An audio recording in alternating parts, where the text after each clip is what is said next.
son abandoned his mother in the desert. The SUV door slammed. Dust swallowed the road. An elderly black woman stood alone in the cold, clutching a half-empty bottle her son handed her before driving off to save his marriage. Her legs gave out.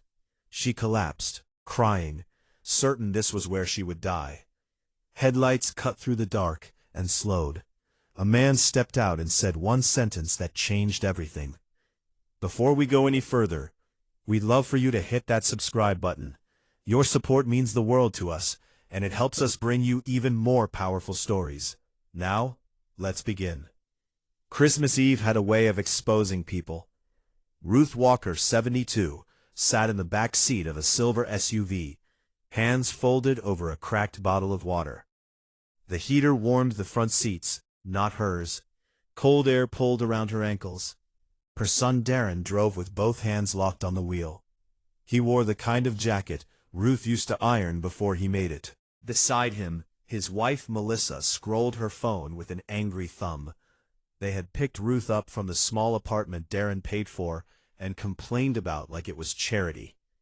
A neighbor watched from a doorway and whispered, "On Christmas Eve? That's cold." Ruth already knew Melissa despised her. Melissa made her carry grocery bags even when her wrists shook. She made her hold heavy water jugs, then called her a burden in a sweet voice meant for public. Lately, Melissa stopped pretending. It's either your mother or me. Darren had laughed the first time like it was drama. Then he stopped laughing. He started avoiding Ruth's calls. He started talking about boundaries. Funny word coming from a son who once hid behind her skirt when he was scared. Now the road stretched empty. Desert flat. No lights, no houses, just scrub and wind. Ruth cleared her throat. "Are we close?" Melissa didn't look up. "Close to peace." Darren's jaw jumped. He said nothing. The SUV slowed. Gravel crunched. The car drifted onto the shoulder. Ruth leaned forward, trying to see past the headrests. Melissa turned around, eyes sharp, satisfied. "Get out." Roth blinked. "Darren, baby, what is this?" Darren stepped out, walked to the back, and yanked Ruth's door open. "Mom," he said quietly, "please don't make this hard." That sentence cut deeper than any insult. Ruth swung her feet down, boots touching cold dirt. She stood slowly, knees trembling. The wind tugged her thin scarf. She looked left and right, searching for a sign, a building, anything that made sense. Melissa leaned across the console, voice low and clean. "You wanted a family. Now we're choosing ours." Ruth reached toward Darren's sleeve. "Wait, please." He placed the water bottle in her hand like a tip, and got back in. The engine revved, tires spit dust. The SUV rolled forward, then accelerated, taillights shrinking fast like they were ashamed to be seen. Ruth stayed upright, out of stubbornness. Then her shoulders sagged. She dropped to the roadside. Palms pressed into gravel. Tears came hot, then cold. Her breath went thin. Fever she had been hiding for days rose like a wave. In that silence, Ruth understood something ugly. Darren had not just left her, he had erased her. The cold settled in fast. Ruth lay curled beside the road, cheek against the dirt, trying to breathe through the shaking. Every sound felt loud. Wind through dry brush, a distant engine that never came closer. Her fingers cramped around the empty bottle Darren had handed her, plastic crackling with each weak squeeze. She tried to stand. Her legs refused. Fever blurred the stars overhead into smeared white streaks. She thought of Darren as a boy, barefoot, begging her to stay awake. When she was sick once, the memory made her chest ache. Time stretched. Maybe minutes, maybe hours.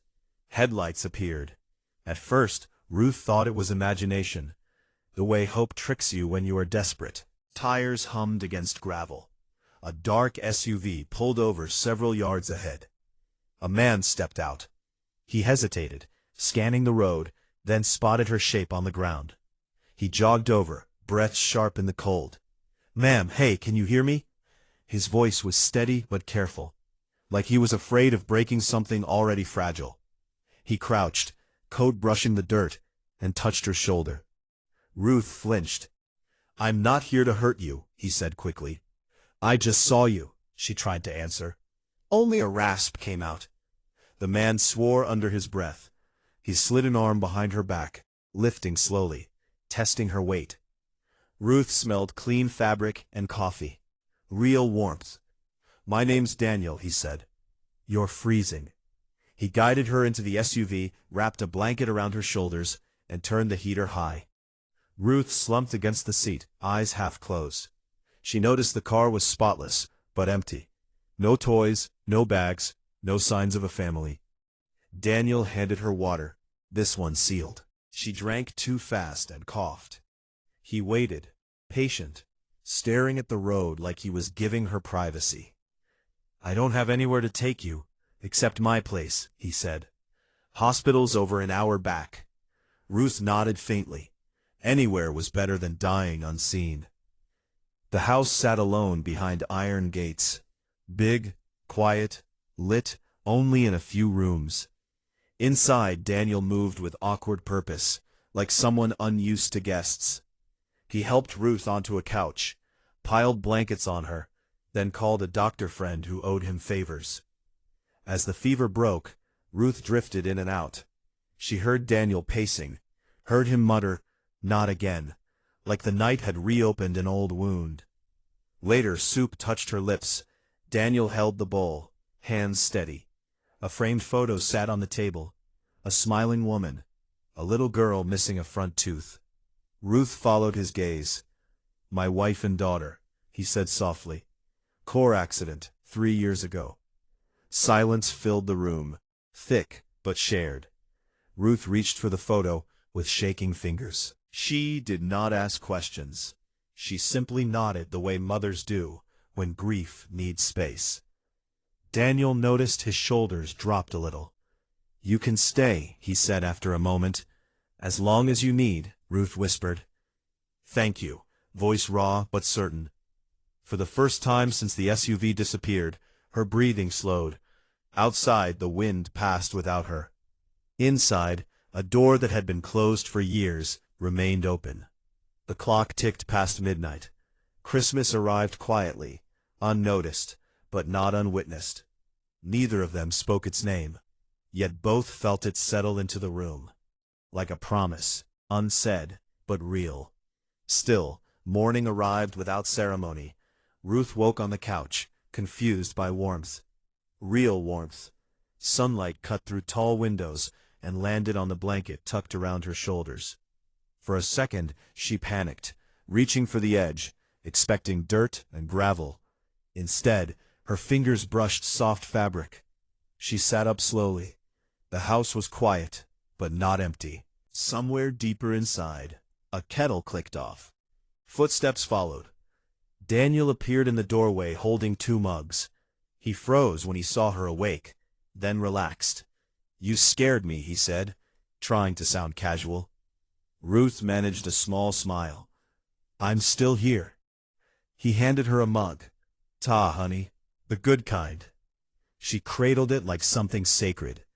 They spoke little that first morning. They didn't need to. Ruth noticed things instead. How Daniel moved around the kitchen like he was visiting his own life. How every surface was clean but untouched. How a child's drawing was framed crookedly on the wall, dusted often, never moved. Over the next days, Ruth's strength returned in inches. She insisted on helping. Daniel protested. She ignored him. She cooked simple food, the kind that smelled like memory. Daniel ate at the table again, not standing by the counter like before. Neighbors noticed her in the yard one afternoon and whispered across hedges, "Who's that woman?" "I heard he lived alone since the accident." Good. He needed someone. Ruth heard none of it. She focused on Daniel, on how he slept too little, on how he avoided silence by turning on the television and never watching it. She called him out gently. told him to stop hiding in noise. "You're alive," she said one night, stirring soup. "Act like it." He laughed, sharp and surprised. "You don't waste words." "No," Ruth said. "I wasted years. I'm done." She teased him about dating, about grandchildren. He groaned, then listened. Some nights he talked about his wife, about the drive, about the sound that never left his head. Ruth didn't rush him. She sat close. Sometimes she held his hand, sometimes she didn't.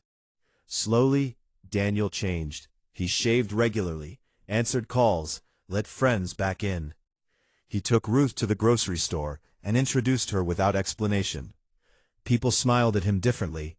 Across town, Darren's life began to rot. He missed work, chasing status that stopped calling back. Melissa grew colder once the money thinned. She left fast when it did. Suitcase packed, excuses rehearsed. Darren searched for Ruth only after he was alone. Hospitals, shelters, old neighbors. Shame kept him from looking sooner. By then, Ruth no longer waited for him. She had chosen where she stood, and for the first time in years, Daniel laughed freely in his own house, the sound echoing off walls that finally felt used. Change did not arrive all at once. It crept in quietly. Daniel started leaving the house early again, not to escape, but to engage. Boardrooms felt less hollow. Decisions carried weight. People noticed he listened now. When colleagues asked about the older woman sometimes waiting in his car, he said simply, "She's family." Ruth corrected his posture when he slouched into old habits. She scolded him for skipping meals. She reminded him to sleep. When he pulled back, she let him, then nudged him forward again with a look that said she saw through everything. They settled into a rhythm that surprised them both. One afternoon, Daniel brought someone home without warning. A woman named Claire. Calm voice, direct eyes. She shook Ruth's hand and did not rush to let go. Ruth watched closely. She always did. Claire returned, then stayed longer. She listened more than she spoke. She asked Ruth questions without pity or curiosity, just respect. Ruth approved silently. Months passed. Laughter returned to the house in bursts. Then steadily photos were moved, new ones added. The crooked drawings stayed. The wedding was small. Ruth sat in the front row, hands folded, eyes bright. When Daniel introduced her as his mother, no one questioned it. A year later, a baby cried in that same house for the first time. Daniel stood frozen in the doorway of the nursery, overwhelmed, terrified, alive. Ruth stepped beside him and whispered instructions like she'd never stopped being needed. They named the baby Ruth. The house changed again. Toys appeared. Noise stayed. Sleep disappeared. Life rushed in unapologetically. Ruth moved slower now, but she moved with purpose. She rocked the baby, sang low songs she had not sung in decades. Claire watched her with gratitude that never needed words. Meanwhile, Darren spiraled. Job gone, friends gone. Melissa vanished without drama. He slept on couches and blamed timing. When silence followed, he finally understood what he had done. He searched harder, asked questions, followed threads. Guilt sharpened his focus. One afternoon, a neighbor remembered. She left with a man they said looked safe. That hope nearly broke him. Months later, Darren stood outside a gated house, thinner, worn down by regret. Children's laughter drifted from inside. A name was painted on a wooden sign near the door. Ruth? He raised his hand to knock, hesitated, then knocked anyway. Inside, Ruth lifted her head. She knew before she opened the door. Some reckonings announced themselves. Others arrived quietly, breathing hard, asking to be seen. Ruth opened the door slowly. Darren stood there with his hands hanging uselessly at his sides. His coat was thin.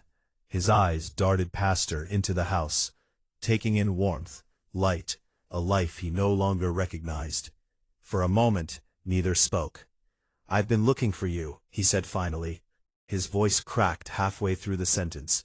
"I thought you were dead." Ruth studied him the way she once had when he was a child, lying about broken rules. She saw fear, regret, hunger. She also saw distance. "I was," she replied quietly. That night, Darren stepped forward. "Mom, I messed up. I was scared. I didn't think." He stopped, breath hitching. "I lost everything after. My job, my marriage. I deserve it. But please come back with me."